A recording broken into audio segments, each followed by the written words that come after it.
Mesdames, Messieurs, bienvenue dans ce plateau spécial délocalisé au stade de l'amitié sino-gabonaise. C'est à Angonji où se tient le dialogue national inclusif. Les Gabonais et les Gabonaises se parlent dans plusieurs commissions et sous-commissions. Et dans la grande commission politique, nous avons la sous-commission droit et liberté. Pour répondre aux questions de Gabon 24, maître Florent Mungengi et Jerry Biban, tous deux commissaires dans cette sous-commission, ont accepté donc d'être mes invités. Merci d'avoir accepté l'invitation de Gabon 24. C'est nous, c'est toujours un plaisir. C'est un plaisir, Mme Biego. Un plaisir partagé en tout cas. Alors peut-être pour commencer, messieurs, c'est la question que je pose à tous mes invités. Nous donner votre appréciation de la tenue de ces assises, maître. Je vous remercie déjà de me donner la parole à l'occasion de ce dialogue national inclusif que le CTRI a initié heureusement pour les Gabonais. Nous sommes bien heureux de participer à ces travaux en tant que commissaire et nous voulons naturellement féliciter le CTRI pour cette initiative et vous dire naturellement toute notre joie, non pas de participer seulement, mais de voir les Gabonais se parler. Oui. Parce que les Gabonais ne se parlaient plus. Les Gabonais ne se parlaient plus. Jerry Voilà. Liban, nous avons eu des crises post-électorales en 2009, en 2016, et même un dialogue politique qui s'est tenu également de ce côté de la capitale gabonaise à Angonji, mais la discussion était devenue difficile entre frères gabonais. Aujourd'hui, c'est un peu une lueur d'espoir avec ce dialogue national inclusif. C'est effectivement une lueur d'espoir parce qu'au regard de la situation que nous déplorons tous, nous avons l'occasion de reconstruire notre pays à travers les échanges, les discussions. Chacun partage son avis et la particularité, c'est que ce dialogue est inclusif. On a plusieurs catégories socio-professionnelles. On a des frères de la diaspora qui sont venus aussi défendre leurs intérêts. Et donc, c'est vraiment la particularité de ce dialogue. Il est inclusif et l'ambiance est bonne. Chacun exprime librement ses opinions. C'est intéressant parce qu'il y a également les populations qui ont fait le déplacement de Libreville, donc qui reviennent de l'intérieur du pays. Il y a aussi des catégories que le président de la République, pour le citer, a appelées les infirmes du bonheur. Et comme on parle de ces droits, cette sous-commission droits et libertés, on va parler de tout ceci, messieurs. Alors, peut-être nous donner un peu les enjeux de cette sous-commission, maître, par rapport à tout ce qui est comme réalité au niveau du Gabon, que l'on soit dans le système judiciaire, mais qu'on parle également de droits civiques en général, de droits des personnes vivant avec un handicap, de liberté d'opinion, etc., les enjeux de cette sous-commission. Madame Biego, la sous-commission droit et liberté est une sous-commission importante. Elle traite de deux aspects, les droits des Gabonais et leur liberté de l'autre côté. Oui. Et vous imaginez bien que le sujet soit vaste. Très vaste. Et il n'est pas question ici de traiter de la totalité de la question. Très bien. Mais essentiellement d'examiner les contributions des Gabonais autour de ces deux problématiques. Tout ce qui concerne les droits et les libertés selon les contributions faites par les Gabonais qui ont répondu à l'appel justement à la réflexion, aux contributions sur le Gabon nouveau. Parce que le Premier ministre avait demandé à tous les Gabonais de contribuer pendant un temps qui a été fixé, de faire ce qu'ils avaient, de dire ce qu'ils avaient constaté et ce qu'ils auraient aimé voir dans le Gabon nouveau se produire. Donc, ce sont ces deux aspects. Et justement, puisque Maître parle des contributions, c'est aussi en cela que ce dialogue il est inclusif, puisque même ceux qui n'ont pas pu être là physiquement ont contribué à leur manière. Jerry Biban, les libertés jusqu'à un passé récent étaient, j'ai envie de dire, les Gabonais étaient privés de certaines libertés. On a vu des personnes, pour ne pas les citer, mais on les connaît tous, des gens Rémi Yama, des Nzibi, pour s'être exprimés publiquement, pour avoir exprimé leur refus, leur mécontentement par rapport à telle ou telle autre chose, ont été emprisonnés. Est-ce qu'au sortir de ces assises, les Gabonais ont l'assurance que vous allez finalement examiner leurs contributions, mais travailler à ce que finalement nous soyons dans un Gabon libre? Bien sûr, bien sûr. Le CTRI avait déjà fixé le cap en disant que, en mettant en suspens tout ce qui est arsenal juridique, c'est la Constitution de 91 Oui. qui Qui régit est un l'appui, peu. qui est l'appui de la charte de la transition. Et donc, sur la base de la Constitution de 91, je crois que tous les Gabonais s'accordent pour dire que cette Constitution est le meilleur format et la meilleure version de toutes les constitutions, de toutes les révisions que nous avons eues jusqu'à ce jour. Et donc, je crois que les discussions que nous menons pendant cette période du dialogue feront en sorte que les principes de base soient ceux de la Constitution de 91. Alors, l'autre élément important parmi les axes de réflexion de notre commission, c'est aussi, j'ai envie de dire, la restauration de nos pratiques traditionnelles, de nos cultures. Et donc, on était en train de discuter, en venant ici, sur la question du mariage traditionnel. Par exemple. Quel est le statut de ce mariage? Quel est le statut que nous souhaitons que ce mariage ait dans notre société à côté du mariage civil? Donc, voici un axe de réflexion qui suscite beaucoup de débats pendant les travaux. Et nous pensons que d'ici la fin des travaux, nous allons statuer, nous allons pouvoir trouver la formule qui correspondrait à la majorité des Gabonais. L'autre volet important, en lien avec nos pratiques traditionnelles, c'est peut-être la question de l'homosexualité. Une question qui a fait couler beaucoup d'encre et de salive. Quel est le statut qu'on devrait accorder à cette catégorie de Gabonais qui ont choisi librement? Est-ce qu'il faudrait rester dans la dépénalisation? Est-ce qu'il faudrait repénaliser? Surtout qu'on traite des questions de droit et liberté. Oui. Et sur la base de ce principe, chacun de nous a le droit de choisir son orientation sexuelle. Mais comme je disais, il est aussi question de restaurer nos traditions, nos cultures. Oui. Lorsqu'on sait que ces pratiques ne sont pas acceptées dans nos traditions, cela constitue un véritable problème. L'autre question importante, c'est que notre pays, le Gabon, a des engagements à l'international sur les questions de droit, de liberté.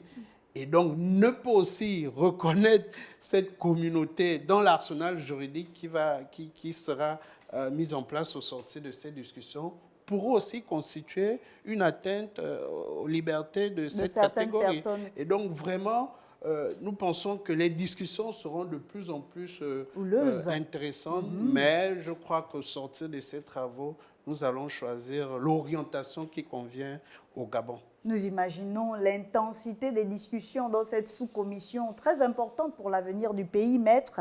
On revient un peu quand même sur le mariage coutumier, même si on va évoluer aussi après.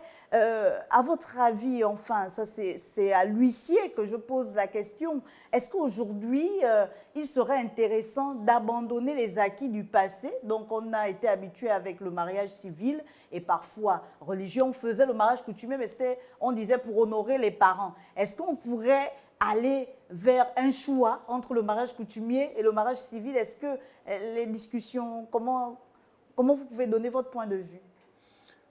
Mon point de vue est simple. Nous sommes au Gabon. Le Gabon, c'est l'Afrique.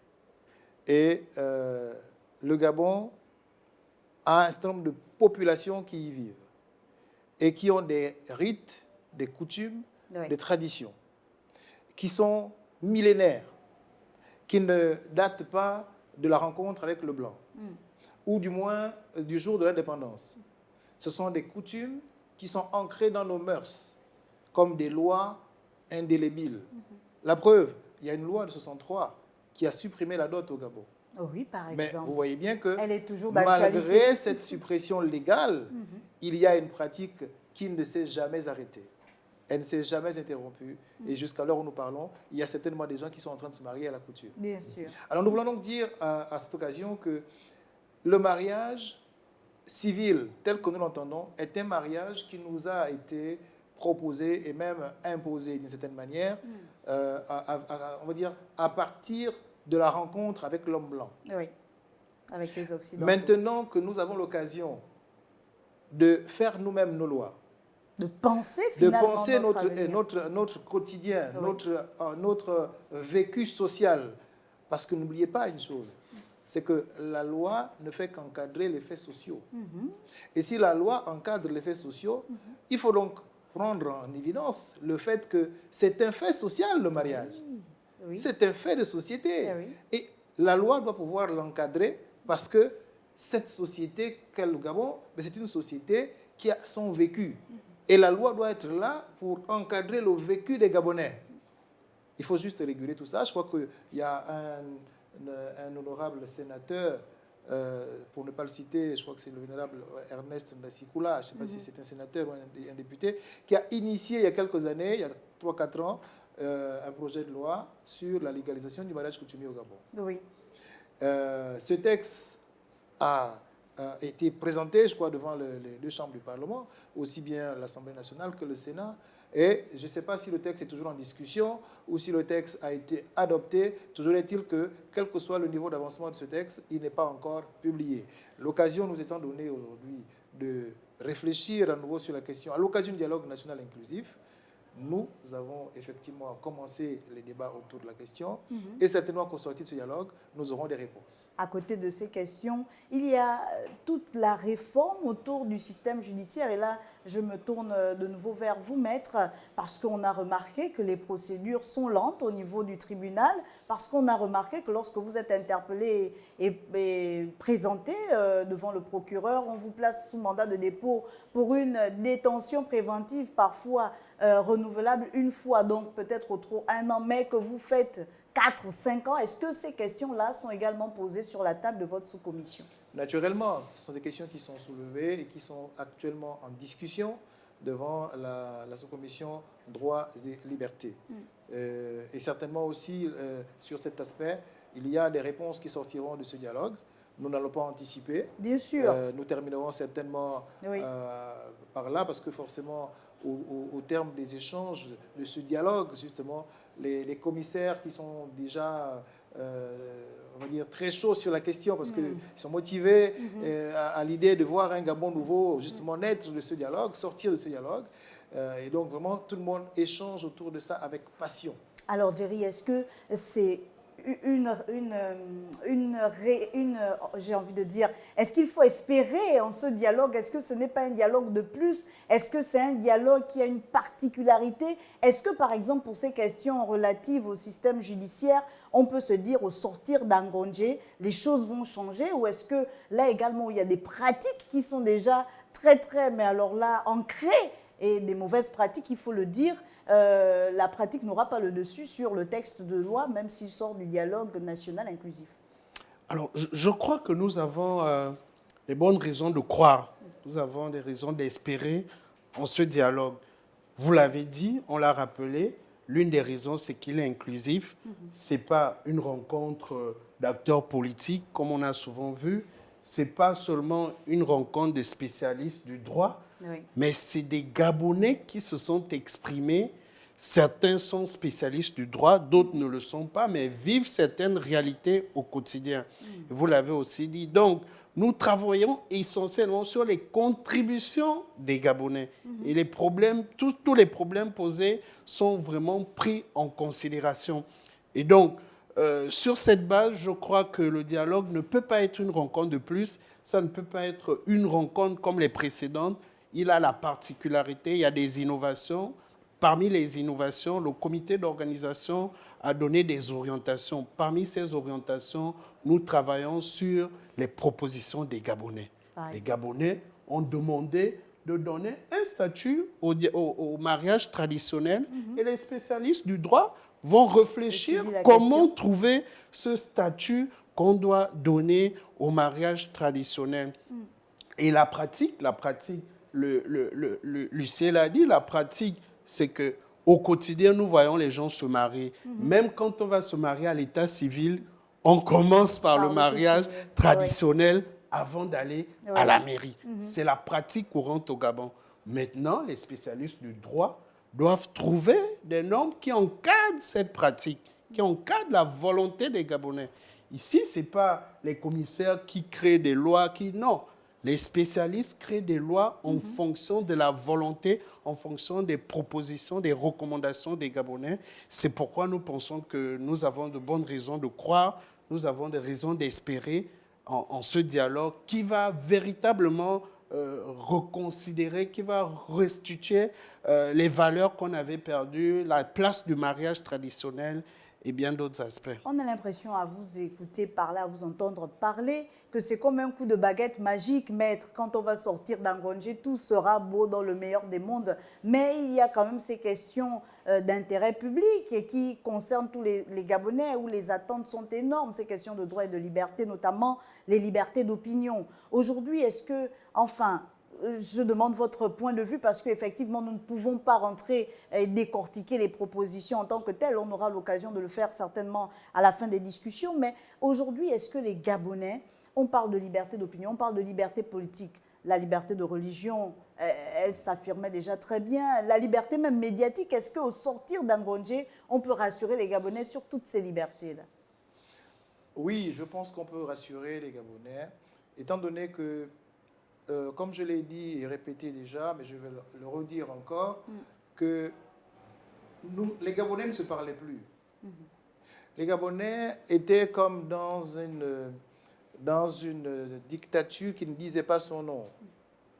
Et aujourd'hui, avec le coup du 30 août 2023, on ne cessera jamais de le dire assez, les Gabonais ont comme un nouvel espoir, comme une nouvelle espérance dans ce que demain sera le Gabon à partir justement de ce dialogue.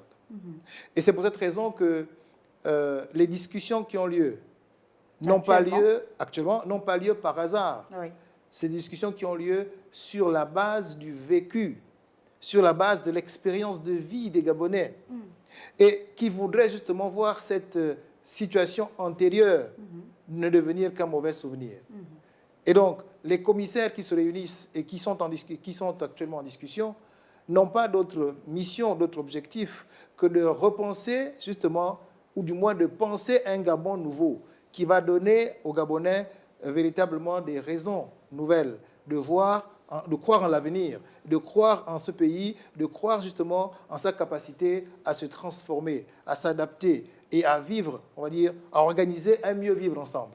Alors, vous êtes huissier. Est-ce que vous, à votre niveau, vous avez peut-être proposé, contribué à votre manière? Vous êtes là présent déjà, mais on imagine que ce ne sont pas tous les huissiers. Est-ce que vous pensez qu'au sortir d'ici, il y a également une refonte de votre profession, de votre corps de métier qui devrait être faite? Naturellement, quand on parle de réorganiser l'appareil judiciaire, ou du moins de réorganiser la justice gabonaise, l'huissier de justice est un maillon important de la chaîne judiciaire. Parce que l'huissier intervient aussi bien dans le cadre judiciaire que dans le cadre extrajudiciaire. Oui. Dans le cadre judiciaire, l'huissier est celui qui introduit les procédures en justice, par les assignations, par les citations directes en correctionnel. C'est lui qui introduit donc les procédures et à ce niveau-là, il a un rôle à jouer sur le plan judiciaire. Il intervient également dans la constatation des preuves. Lorsque vous avez une situation qui nécessite une procédure judiciaire, il vous faut des preuves pour prouver votre droit. Et ces preuves, l'huissier peut vous aider à les constituer par des procès-verbaux de constat, par des procès-verbaux d'audition, par des procès-verbaux de transcription.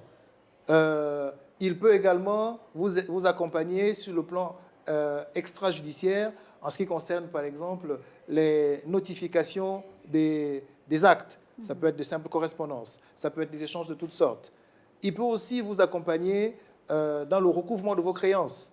Si vous avez une créance en souffrance entre les mains d'un débiteur de mauvaise foi, eh bien, vous pouvez voir un huissier de justice et il vous accompagnera dans ce recouvrement de créances. Autant de missions. Autant de missions, vous imaginez bien, oui, qui donnent justement à l'huissier un rôle important, un rôle majeur dans le fonctionnement de la justice. Et même en matière de succession, l'huissier intervient parce qu'il peut vous accompagner, notamment en ce qui concerne l'état de lieu, l'inventaire des biens d'une personne éventuellement partie, oui, un peu trop tôt. Tous ces aspects rentrent dans les compétences de l'huissier de justice. Ça, c'est ce qui est déjà. Mais qu'est-ce qu'il faudrait améliorer en termes d'amélioration, oui, il y a beaucoup de choses. Par exemple? Par exemple, il est prévu de mettre en place un code d'éthique et de déontologie avec pour objectif justement d'encadrer au mieux cette profession, de sorte que les acteurs de ce milieu sachent où commence leur mission et où s'achève leur mission. Oui. Quelles sont leurs prérogatives, à quel moment ils peuvent agir et à quel autre ils ne peuvent pas agir. Alors, est-ce qu'à un moment donné, vos missions sont confondues avec d'autres acteurs du système judiciaire? Est-ce que vous vous sentez lésé, par exemple, dans la pratique, dans l'exercice de votre métier? Personnellement, je dirais non. Je ne me sens pas lésé. D'accord. D'autant plus que l'huissier de justice, comme je vous l'ai dit, est un acteur majeur qui intervient dans le circuit judiciaire, Oui. au-delà même de ce que on pourrait penser ou imaginer. Parce que l'huissier peut être à la fois un conseil juridique, d'une certaine manière un avocat entre griffes, et même un notaire. Sauf que il y a des professionnels pour toutes ces activités. C'est pour cela que l'huissier se confine dans son champ de compétences, qui est celui essentiellement, comme je vous l'ai décrit tout à l'heure, du judiciaire et de l'extrajudiciaire dans la limite de ses attributions. Jerry Biban, à côté de tout ce système judiciaire et pour la protection et pour j'ai envie de dire, pour accompagner les personnes et les catégories de personnes dans la défense de leurs droits. On a les ONG, on a la société civile. Pendant longtemps, la société civile a été taxée même au Gabon d'être politisée et s'est trompée de rôle. Est-ce que vous pensez que ces assises, c'est aussi l'occasion de recentrer peut-être, de redéfinir les rôles de chacun et de redéfinir aussi le couloir dans les libertés de chacun? Bien sûr. Bien sûr, la question constitue un volet important de nos travaux. Oui. Nous travaillons sur l'implication des associations ONG dans la gestion des affaires publiques. Voilà. Donc l'idée, c'est vraiment de montrer, de trouver un espace encadré, un espace qui va permettre aux ONG et associations de travailler, de collaborer en partenariat avec l'État. Et ça suppose de mettre en place des normes juridiques. Il y a déjà une loi sur les associations ONG au Gabon. Oui. L'une des recommandations, c'est que cette loi est déjà caduque. C'est une loi qui date des années 60. Elle ne répond plus aux réalités actuelles. Donc, c'est l'une des principales recommandations de ce dialogue. Il faut actualiser cette loi en tenant compte des évolutions, en tenant compte de la réalité. L'autre élément important, c'est qu'aujourd'hui, l'un des constats, c'est que l'administration publique ne travaille pas avec les associations et les ONG vraiment de façon collaborative, alors qu'en réalité, l'atteinte des objectifs de développement durable nécessite un partenariat de tous les acteurs. L'État ne peut plus tout faire seul. Oui. Aujourd'hui, le secteur privé ne peut plus tout faire seul. Aujourd'hui, les associations ne peuvent rien réussir seules. Et donc, il est important que tous ces différents acteurs se mettent en partenariat pour l'atteinte des objectifs de développement durable. Et tout ce que nous faisons ici, tout ce que les États font, tout ce dont il est question ici, c'est vraiment l'atteinte des objectifs de développement durable. Et donc, c'est ce partenariat entre l'État et les associations qu'il faut chercher à construire un partenariat gagnant-gagnant parce que les objectifs sont les mêmes, on travaille sur les mêmes difficultés et donc il est important que qu'il y ait un cadre qui aménage ce partenariat afin que les actions puissent être efficaces pour l'atteinte des ODD, comme je le disais. Mais aussi réfléchir à préciser les rôles, parce que j'insiste là-dessus, on a une société civile très active, par exemple, du côté du Sénégal, du côté du Cameroun. Mais on a remarqué au Gabon que notre société civile naissante était déjà un peu confondue, avait déjà des combats un peu qui se mêlaient un peu à ceux des partis politiques. C'est pourquoi on a envie de poser le problème sur la table aussi et de se dire, on espère que ce dialogue, c'est également l'occasion de repréciser qui est partenaire social, qui est association qui travaille avec tel ministère, qui est ONG qui travaille. On a par exemple des ONG comme SOS Prisonniers que l'on salue au passage, qui ont milité et qui militent encore aujourd'hui sur la défense des droits des détenus, parce que quand on est même en prison, et Maître est là, il pourra confirmer, on est certes privé de certaines libertés ou de liberté pour le dire, mais pas de droits. Donc, est-ce que c'est vraiment rassurant, rassurer peut-être les Gabonais sur justement, la part des choses de vous chacun. venez d'aborder un cas, mais à côté des associations ONG, il y a des syndicats. Voilà. C'est la même réalité. Oui. Aujourd'hui, vous avez des syndicalistes qui sont sur des questions liées à leur syndicat. Et puis, tout d'un coup, c'est les mêmes personnes qui sont maintenant, qui défendent les intérêts d'un camp politique, qui sont candidats. Ça embrouille un peu. Et donc, vraiment, justement, la question fait partie des discussions. Et aujourd'hui, l'orientation est de canaliser, d'orienter et de rappeler l'État dans ses missions. L'État, au-delà du fait qu'il s'agit des questions de liberté publique, mais l'État a le droit de veiller, a le droit de surveiller. Si M. Biban a dit qu'il plante des cacao, c'est son association, mais l'État a le droit de rappeler M. Biban si M. Biban fait maintenant de la politique en lui disant que mais dans vos statuts et règlements intérieurs, c'est le cacao. Aujourd'hui, c'est finalement le terrain politique. Donc, qu'est-ce qu'il en est? Donc, vraiment, on est en train de travailler sur les mécanismes de suivi que l'État devrait mettre en place pour essayer de ramener les uns et les autres à l'ordre lorsqu'il y a des débordements. C'est important. Et nous, oui, maître, rapidement pour terminer. Rapidement là-dessus, je voulais justement dire un petit mot pour rappeler quand même que la politique, c'est l'art de la gestion de la chose publique. Oui. Et si c'est le cas, ça signifie que même l'association qui a vocation à traiter ou à gérer une question économique, naturellement, cette question est une question publique.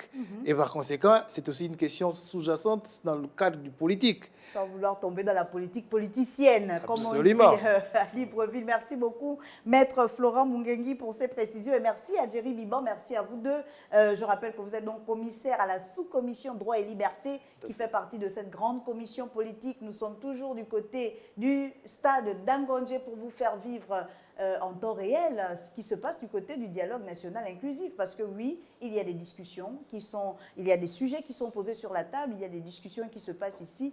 Et il y a surtout cette sous-commission à qui on souhaite franc succès. Merci encore, messieurs, et merci à vous, chers téléspectateurs, d'avoir été des nôtres. Je vous dis à très vite sur Gabon 24.